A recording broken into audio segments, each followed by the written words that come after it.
আসসালামু আলাইকুম বন্ধুরা, আজকে আমি নিয়ে এসেছি এমন এক অ্যানিমেশন গল্পের এক্সপ্লেন নিয়ে যেটা দেখলে আপনিও কাঁদতে বাধ্য হবেন। মুভিটির নাম হলো গ্রেভ অফ দ্য ফায়ারফাইলস। রিসেন্টলি আমি এই মুভিটা দেখে খুবই ইমোশনাল হয়ে পড়েছিলাম।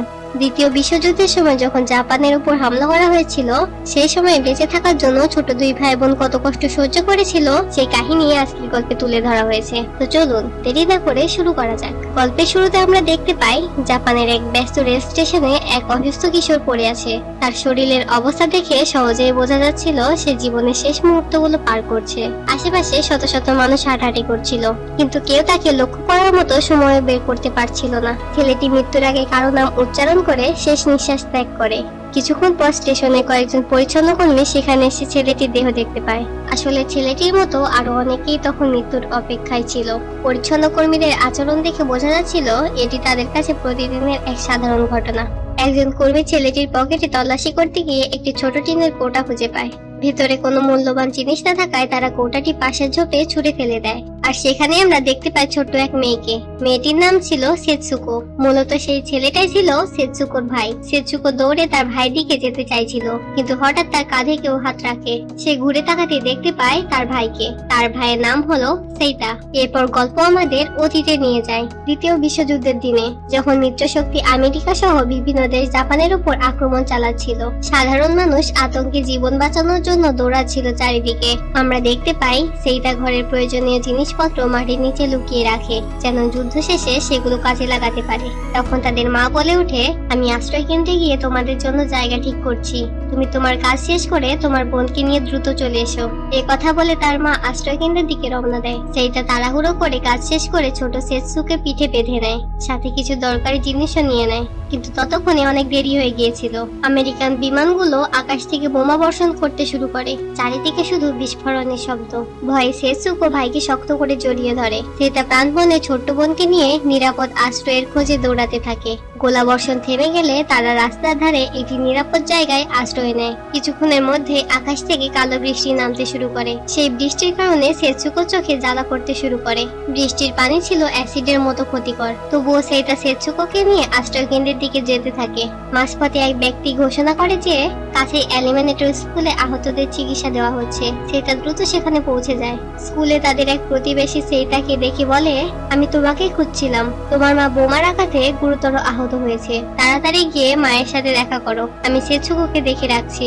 এই কথা শোনা মাত্রই সেইটা দৌড়ে আশ্রয় কেন্দ্রের ভেতরে ঢুকে পড়ে। একজন ডাক্তার তার হাতে একটা আংটি দিয়ে জিজ্ঞাসা করে, এটা কি তোমার মায়ের আংটি? সেইটা নিশ্চুপ গলায় বলে, হ্যাঁ।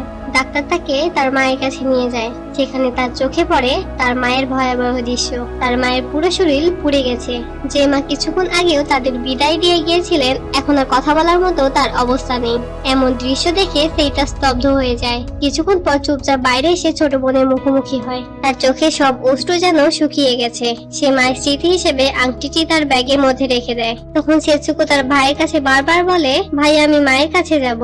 কিন্তু নিষ্পাপ সেতসুকোর বোঝার ক্ষমতাই ছিল না যে তার মা আজ এই দুনিয়াতে নেই। তাই সেইটা তাকে মিথ্যা আশ্বাস দিয়ে বলে, মা একটু অসুস্থ, তাই হাসপাতালে আছেন। মা সুস্থ হয়ে উঠলেই আমরা তার সাথে দেখা করতে যাব। তবুও সেতসুকো কাঁদতে থাকে, কারণ মাত্র একদিন আগেও যে মায়ের কাছে ছিল আর আজ অনেকক্ষণ হয়ে গেছে তবুও মাকে দেখতে পাচ্ছে না। তখন সেইটা বাধ্য হয়ে তার মন ভালো করার জন্য বিভিন্ন অঙ্গভঙ্গি করে তাকে হাসানোর চেষ্টা করে। পরের দিন তাদের মা এবং আরো অনেক মৃতদেহ ট্রাকে করে নিয়ে গিয়ে একসাথে পুড়িয়ে ফেলা হয়। সেই দৃশ্য দেখে সেইটার বুক ফেটে যাচ্ছিল। তখন একজন পরিচিত লোক তাদের জিজ্ঞাসা করে, তোমার বোন কোথায়? সেইটা তাকে বলে, আমি ওকে আমাদের এক আন্টির কাছে পাঠিয়ে দিয়েছি, আমি সেখানেই যাচ্ছি। অবশেষে সেইটা আন্টির বাড়িতে পৌঁছে যায়। তার হাতে থাকা কাঠের বাক্সটি পাশের ঝোপের মধ্যে লুকিয়ে রাখে। দরজা খুলতে সেতসুকো দৌড়ে এসে মামা করে চিৎকার করতে থাকে, কারণ সে ভেবেছিল তার মা হয়তো ফিরে এসেছে। এদিকে আন্টি সেইটার কাছে তার মায়ের খোঁজ নিতে চাইলে সেইটা তাকে আগের মতোই বলে, মা এখন অসুস্থ, সুস্থ হলে ফিরে আসবে। পরদিন সকালে সেইটা তাদের পুরনো বাড়িতে ফিরে গিয়ে মাটির নিচে লুকিয়ে রাখা জিনিসপত্র বের করে আনে। সেগুলো নিয়ে এসে তার আন্টিকে দেয়। আন্টি খাবারগুলো দেখে খুবই খুশি হয়, কারণ যুদ্ধের সময় সামান্য খাবারও ছিল খুবই দামি। এরপর আন্টি আবার তাদের মায়ের খোঁজ করলে সেইটা এবার সত্যি কথাটা বলে দেয়, মা আর বেঁচে নেই। সেই রাতেই দুই ভাই বোন জোনাকির আলোয় খেলতে থাকে। সেইটা পকেট থেকে একটা ক্যান্ডি বের করে সেতসুকোর হাতে দেয়। ছোট্ট সেতসুকো এতটুকু ক্যান্ডি পেয়ে অনেক আনন্দে লাফালাফি করতে থাকে, যেন সে পৃথিবীর সবচেয়ে বড় উপহার পেয়েছে। এত কষ্টের মাঝেও ছোট বোন সেচুকুর মুখে হাসি দেখে তারও মনে হয় এই সামান্য সুখী যেন তাদের একমাত্র আশ্রয়। এভাবেই অনেকদিন কেটে যায়। শুরুতে আন্টি তাদের প্রতি ভালো ব্যবহার করলেও ধীরে ধীরে তারা তার কাছে বোঝা হয়ে ওঠে। একদিন আন্টি সেইটাকে প্রশ্ন করে, তোমরা কি তোমাদের বাবার কোনো খবর পেয়েছো? সেইটা শান্ত গলায় বলে, আমি বাবার কাছে চিঠি পাঠিয়েছি, কিন্তু এখনো কোনো উত্তর আসেনি। তখন আমরা জানতে পারি সেইটার বাবা ছিলেন জাপানের নৌবাহিনীর একজন উচ্চ পদের কর্মকর্তা। আন্টি বলে ওঠেন, তুমি তো এখন বড় হয়েছো, চাইলে তো কোনো কাজ করতে পারো। সেইটা উত্তর দেয়, আমি আগে এক ফ্যাক্টরিতে কাজ করতাম, কিন্তু যুদ্ধের সময় সেটা ধ্বংস হয়ে গেছে। এমনকি আমি যে স্কুলে পড়তাম সেটাও ধ্বংস হয়ে গেছে। ধীরে ধীরে আন্টি তাদের খাবারের পরিমাণ কমিয়ে দিতে শুরু করে এবং নিজের মেয়েদের বেশি খাবার দিতে থাকে। মা বাবাহীন এই দুই শিশুকে অপমান সহ্য করে থাকতে হয়। একদিন আন্টি তার মায়ের কিছু পুরনো কাপড় নিয়ে যায় যাতে সেগুলো বিক্রি করে খাবার কেনা যায়, কিন্তু ছোট সেটসুকো সেই কাপড়গুলো দিতে রাজি হয় না। অবশেষে কাপড়গুলো বিক্রি করে সেই টাকা দিয়ে চাউল কিনে আনে। সেই চাল দিয়ে রাইস বল বানায়, কিন্তু এতেন দুই ভাই বোনকে একটুও না দিয়ে সে তার স্বামী এবং মেয়েকে সেইগুলো প্যাক করে দেয়। সেইটা কষ্টে আন্টিকে বলে, অন্তত আমার ছোট বোনের জন্য একটা রাইস বল দিন। এই কথা শুনে আন্টি বিরক্ত হয়ে বলে, তোমাদের তো টোকিওতে অনেক আত্মীয় আছে, সেখানে চলে যাও না কেন? তুমি তো বড় ছেলে, কোনো কাজও তো করতে পারো। অসহায় দুই ভাই বোন মায়ের কাপড় বিক্রি করেও পেট ভরে খেতে পায় না। তাই পরদিন সেই তার বোনকে নিয়ে ব্যাংকে যায়। সেখানে তাদের বাবা কিছু টাকা জমা রেখেছিল, সেখান থেকে টাকা তুলে নিয়ে বাবার কাছে আসার চিঠি পাঠায় যেন তিনি দ্রুত খবর দেন। টাকাগুলো দিয়ে সেই তার চুলা এবং বাজার করে আনে। এরপর তারা নিজেরাই রান্না করে বহুদিন পর ভরপেট খেতে পারে। কিন্তু রাতে সেসুকা আবার মায়ের জন্য কাঁদতে থাকে। তখন আন্টি এসে রাগ করে বলে, তোমার বোনের কান্না থামাও, নয়তো এই বাড়ি থেকে বের হয়ে যাও। সেইটা তার ছোট বোনকে চুপ করাতে বাইরে নিয়ে আসে। পরদিন সকালে সে তার বোনকে খুশি করানোর জন্য পিয়ানো বাজিয়ে গান গায়, কিন্তু আন্টি এসে আবার রাগ করে বলে, যুদ্ধ চলছে, সবাই কষ্টে আছে, আর তোমরা গান গাচ্ছ? চাইলে এখান থেকে বের হয়ে আশ্রয় কেন্দ্রে গিয়ে থাকো। অবশেষে পরের দিন সেইটা এবং সেসুকো আশ্রয়ের খোঁজে এক টানেলের ভেতরে গিয়ে থাকে। সেখানে বসে সেইটা ভাবে, আমরা চাইলে এখানে একটা ঘর বানিয়ে থাকতে পারি, তাহলে আন্টির কথা শুনতে হবে না। সেটা তখনই কাজ করতে শুরু করে। আশপাশ থেকে নানা জিনিসপত্র নিয়ে এসে টানেলের মধ্যে নিজেদের ছোট পৃথিবী তৈরি করে ফেলে। দুপুরে তারা রান্না করে খায়। রাতে অন্ধকার নেমে এলে সেতসুকো ভয় পায়। তখন সেইটা বাইরে থেকে অনেকগুলো জোনাকি পোকা এনে গুহার ভেতরে ছেড়ে দেয়, আর আলোয় ভরে ওঠে পুরো গুহা।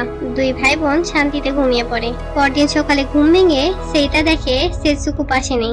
বাইরে এসে সে দেখে সেসুকো রাতের বেলা মারা যাওয়া জোনাকি পোকাগুলোকে কবর দিচ্ছে। তখন সেসুকো তার ভাইকে জিজ্ঞাসা করে, ভাইয়া, আমাদের মাও কি এমন এক কবরে শুয়ে আছে? আন্টি আমাকে সব বলে দিয়েছে যে আমাদের মা মারা গেছে। সেই মুহূর্তে সেইটা বাকরুদ্ধ হয়ে যায়। কিভাবে ছোট্ট বোনকে সান্ত্বনা দেবে বুঝতে পারে না। অসহায় হয়ে কান্নায় ভেঙে পড়ে। তারপর সে তার বোনকে প্রতিশ্রুতি দেয়, যুদ্ধ শেষ হয়ে গেলে আমরা আমাদের মায়ের কবরের কাছে যাব। কিন্তু দিন গড়াতে থাকে, তাদের সঞ্চয় ফুরিয়ে যায়, খাবারের কিছুই অবশিষ্ট থাকে না, পরার মতো ভালো কাপড়ও নেই। অবশেষে তারা পাশের এক কৃষকের কাছে সাহায্য চাইতে যায়, যার কাছ থেকে তারা এতদিন খাবার কিনে খেত।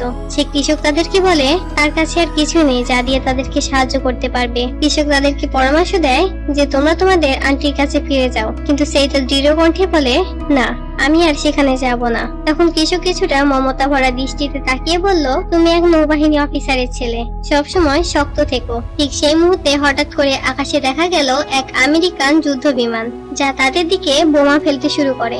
ভয় পেয়ে দুই ভাই বোন দৌড়ে গিয়ে এক টমেটো খেতে লুকিয়ে পড়ে। ক্ষুধায় কাতর হয়ে সে তা খেতে টমেটো গুলো দেখে লোভ সামলাতে পারে না। সে তখনই টমেটো গুলো খেতে শুরু করে, আর সেসুকোকেও কিছু টমেটো খেতে দেয়। শেষ পর্যন্ত তারা নিজেদের জন্য কয়েকটা টমেটো চুরি করে গুহায় ফিরে আসে। কিন্তু পরদিন দেখা গেল সেসুকোর অবস্থা আরো খারাপ হয়ে গেছে। অপরিষ্কার পানি খেতে খেতে আর নোংরা পরিবেশে থাকতে থাকতে তার চর্মরোগ হয়ে যায়। সঙ্গে দেখা দেয় ভয়ঙ্কর ডায়রিয়া।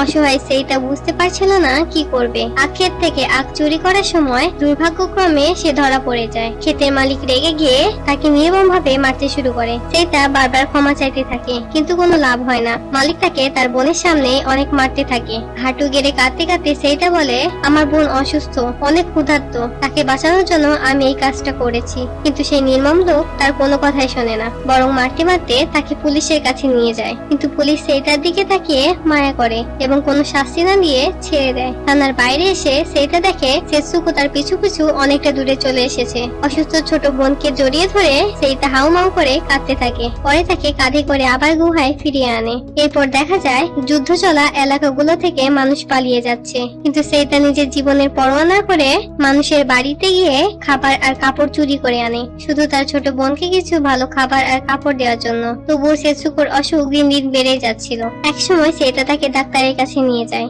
ডাক্তার পরীক্ষা করে বলে, তোমার বোনের অবস্থা খুবই খারাপ। তখন সেটা অনুরোধ করে বলে, আপনি কিছু ওষুধ লিখে দিন। কিন্তু ডাক্তার বলে, এই রোগের কোনো ওষুধ নেই, শুধু পুষ্টিকর খাবারই পারে তোমার বোনকে বাঁচাতে। হতাশ হয়ে দুই ভাই বোন রাস্তা দিয়ে হাঁটছিল। তখনই সেইটা দেখে রাস্তার পাশে বরফওয়ালার গাড়ি থেকে কিছু বরফ পড়ে গেছে। তাড়াতাড়ি সে বরফ কুড়িয়ে নিয়ে এক টুকরো সেতসুকোর মুখে দেয়। সেইটা মমতা নিয়ে তার বোনকে জিজ্ঞাসা করে, তুমি কি খাবে? তখন সেতসুকো ভাঙা গলায় বলে, আর কিছুই খাবো না ভাইয়া, আমি শুধু চাই তুমি আমার পাশে থাকো। পরিস্থিতি আরো খারাপ হতে থাকে। সেইটা ব্যাংকে যায়, কারণ সেখানে তাদের কিছু টাকা অবশিষ্ট ছিল। টাকা তোলার পরই সেইটা জানতে পারে জাপান ইতিমধ্যে যুদ্ধে পরাজিত হয়েছে। দেশের নৌবাহিনীর সব যুদ্ধজাহাজ সমুদ্রে ডুবে গেছে এবং সব নৌ সদস্য নিহত হয়েছে। সেইটা দ্রুত ব্যাংক থেকে বেরিয়ে আসে। তখনই তার মনে হয় তার বাবাও হয়তো আর বেঁচে নেই। হঠাৎ করে তার বুকের ভেতরটা ফেটে যায় কান্নায়। বাবার ছবির দিকে তাকিয়ে সে অঝরে কাঁদতে থাকে। কিছুক্ষণ পর চোখের পানি মুছে নিয়ে বাড়ির দিকে ফেরে এবং পথে তার ছোট বোনের জন্য নানা খাবার কিনে আনে। গুহায় ফিরে এসে এক টুকরো তরমুজ কেটে সেতসুকোর মুখে দেয়। ছোট্ট সেতসুকো ভাঙা গলায় বলে, ভাইয়া তরমুজটা অনেক মিষ্টি, তোমাকে অনেক ধন্যবাদ। এটাই ছিল সেতসুকোর জীবনের শেষ কথা। সেটা তখনও বুঝতে পারেনি যে তার ছোট বোন তার জীবনের শেষ মুহূর্ত পার করছে। সে তার বোনের জন্য রান্না করতে যায়। রান্না শেষ হলে সে যখন সেতসুকোকে ডাক দেয় তখন কোনো সাড়া মেলে না। কাছে গিয়ে বুঝতে পারে তার আদরের ছোট বোন আর বেঁচে নেই। সেটা সারা রাত বোনের পাশে শুয়ে থাকে, এক দৃষ্টিতে তাকিয়ে থাকে তার নিষ্পাপ মুখের দিকে। পরের দিন সকালে সে গ্রামের কৃষকের কাছ থেকে খড়ের বাক্স কিনে আনে তার বোনকে শেষবারের মতো বিদায় জানাতে। পাহাড়ের চূড়ায় গিয়ে সে সেতসুকোকে সে বাক্সের মধ্যে শুইয়ে দেয়। তার প্রিয় খেলনাগুলো তার পাশে রেখে দেয়। শেষবারের মতো স্নেহ ভরা চোখে বোনের মুখের দিকে তাকিয়ে থাকে, কারণ সে জানে আর কোনোদিন এই মুখটি দেখার সুযোগ পাবে না। অবশেষে চোখের পানি মুছে নিয়ে সেইটা আগুন লাগিয়ে দেয় সেই বাক্সটিতে। ছোট সেতসুকো মুক্তি পায় ক্ষুধা ও যন্ত্রণার এই নির্মম পৃথিবী থেকে। এরপর সেইটা তার বোনের পোড়ানো হাড়ের কিছু অংশ একটি ছোট্ট গোটায় ভরে চিরতরে সেই গুহা এবং গ্রাম ছেড়ে চলে যায়। আর সে কখনোই সেখানে ফিরে আসে না। সেই দৃশ্যে আমরা দেখতে পাই মুভির শুরুতে দেখানো সেই একই দৃশ্য। সেটা জাপানের এক রেল স্টেশনে অভুক্ত অবস্থায় নিঃসঙ্গ মৃত্যুবরণ করে। এইভাবে শেষ হয় এই গল্পটি। তো আপনারা যদি সম্পূর্ণ মুভিটি দেখতে চান তাহলে ভিডিওতে একটি লাইক এবং কমেন্ট করে আমাদের টেলিগ্রাম চ্যানেলে যোগ দিন। টেলিগ্রাম চ্যানেলের লিংক ডেসক্রিপশন বক্সে দেওয়া আছে।